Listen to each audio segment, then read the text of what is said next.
দর্শক মণ্ডলী, আপনারা ইতিমধ্যে দেখতে পাচ্ছেন এখানে একটি এমসি এবং একটি ম্যাগনেট কন্ট্যাক্ট এবং দুটি অন অফ সুইচ অর্থাৎ পুশ সুইচ এবং একটি ক্যাপাসিটর।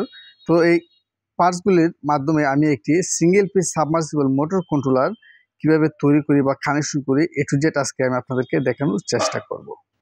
তো বন্ধুরা দেখেন, আমি এখানে আমার যে সিঙ্গেল পোল এমসিবিটা রয়েছে, এই সিঙ্গেল পোল এমসিবিটা এটার আমার উপরে ফেজ ইন করব অর্থাৎ ফেজ সংযোগ করব এবং নিচ দিয়ে বের করে নেব।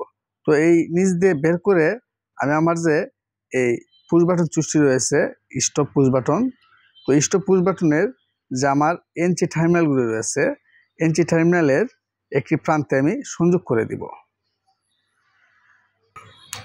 তো স্টপ পুশ বাটনের এনসি টার্মিনাল আমি এটাকে একটি প্রান্তে সংযোগ করে দিই। দেখুন, একটি প্রান্তে আমি এটাকে সংযোগ করে দিয়েছি। তো অপর যে প্রান্তটি রয়েছে এনসি টার্মিনালের অপর প্রান্ত থেকে আমি একটি সংযোগ আমার যে স্টার্ট পুশ বাটনটি রয়েছে স্টার্ট পুশ বাটনের এনুপ যে একটি প্রান্তিতে আমি সংযোগ করে দিব। তো আমার দেখেন বন্ধুরা, আমি আমার স্টপ পুশ বাটনের এনসি টার্মিনালে সংযোগ করে দিই একটি প্রান্ত দেখতে পাচ্ছেন, এবং এই প্রান্তটি থেকে নিয়ে আমি আমার যে স্টার্ট পুশ বাটন রয়েছে স্টার্ট পুশ বাটনের এনুপ প্রান্তের একটি টার্মিনালে সংযোগ করে দিই এবং এটার সঙ্গে আরেকটি কেবলস আমি লেসিং করে নিই এবং এই কেবলসটা আমি কোথায় নিয়ে যাই সে সম্পর্কে আমি আপনাদেরকে বলতেছি। স্টার্ট পুশ বাটনের যে লেসিং করা এনু প্রান্তে আমি এই কেবলসটি লেসিং করেছি। এই কেবলসটি আমি সরাসরি আমার যে ম্যাগনেট কন্ট্যাক্টটি রয়েছে ম্যাগনেট কন্ট্যাক্টের এনু প্রান্তে দিয়ে দিব। যে অক্সিলারি পয়েন্টগুলো রয়েছে, এই যে অক্সিলারি পয়েন্টগুলো রয়েছে এর একটি এনু প্রান্তে আমি দিয়ে দিব।